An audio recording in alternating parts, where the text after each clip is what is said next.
There were exactly 7 days left until my wedding.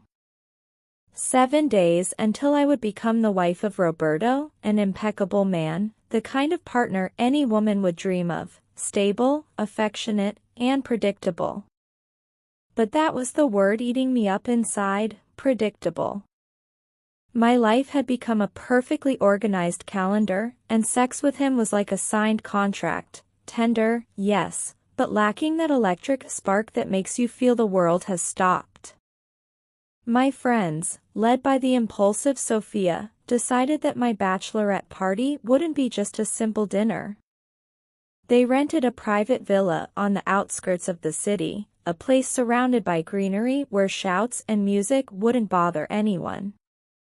"It's your last night of absolute freedom, Elena," Sophia told me as she poured me a glass of champagne. "Tomorrow you'll go back to being the perfect fiancée, but today you are just a woman." The atmosphere in the villa was electric.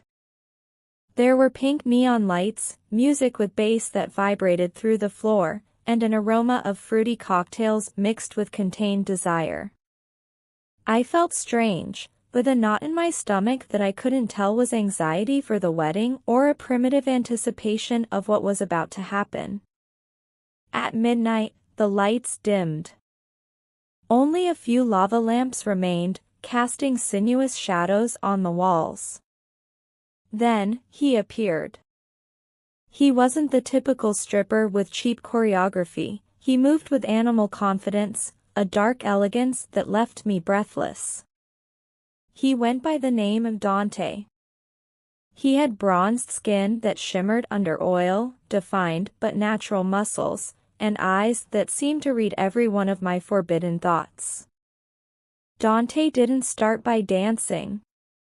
He approached me as I sat in a velvet armchair at the center of the circle my friends had formed.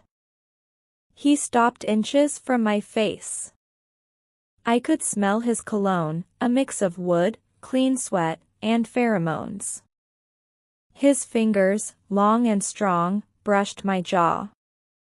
It was a light touch, but I felt an electric shock that shot straight to my womb, leaving it damp and throbbing within seconds. My friends were screaming, laughing, and drinking, but for me, the world had narrowed down to this one man. Dante began to move to the rhythm of slow, heavy music. Every time he removed a garment, he did so while staring fixedly at me, as if he were undressing not just his body, but my very will. What followed was a whirlwind of sensations I never thought possible. Dante took me by the hand and led me to the center of the room. He began using his body to caress mine. I felt the hardness of his abs against my back, the heat of his breath on my neck. His hands began to explore my thighs beneath my short dress, and I did nothing to stop him. On the contrary, I instinctively opened my legs, seeking his contact. In a moment of unbridled boldness, Dante sat me in a chair and knelt before me. My friends were in ecstasy, some of them also letting themselves be carried away by the erotic energy of the moment, caressing each other or seeking the stripper's touch as he passed nearby. But Dante's focus was me. With agonizing slowness, he kissed my knees, then moved up the inside of my thighs.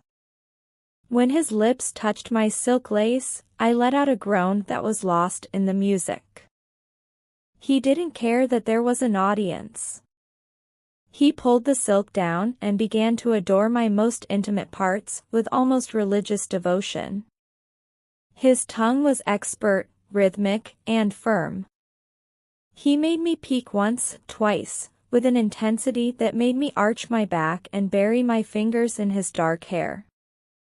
I was enjoying myself like never before in my life. It was a raw pleasure, without labels, without the weight of commitment. The party continued in the living room, but Dante whispered in my ear, "Do you want this to be real?" I didn't think twice. I took him by the hand and led him to one of the upper bedrooms. As soon as we closed the door, the suspense vanished to make way for a wild passion. He threw me onto the bed and made love to me like a madman, as if his life depended on possessing me in that instant. There was none of Roberto's careful tenderness. There was strength, deep groans, and a frenetic rhythm that made me feel alive. Dante explored every corner of my body. He kissed my breasts, my neck, and moved down again and again to make me peak with his mouth until my legs trembled uncontrollably. I couldn't stop touching him, feeling his hardness and marveling at the way we fit together. It was a dance of sweat and absolute desire. In that room, surrounded by the echo of the party continuing below, I forgot about the wedding, the guests, and the white dress. Only the present existed, the heat of Dante and the moisture that united us. It was a night of immense passion, a release I needed to close one chapter of my life and start another, even knowing that this secret would accompany me to the grave. When the sun began to filter through the villa's curtains, Dante was already gone. I was left alone in bed, my body aching in the best possible way, and the scent of that night tattooed on my skin. I went down to the living room and found my friends sleeping on the sofas with smiles of satisfaction on their faces.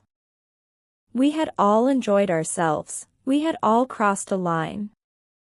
I returned home and saw Roberto sleeping peacefully. He would never know what happened in that villa. 7 days later, I walked down the aisle. Everyone said I looked radiant, that my smile was that of a woman in love.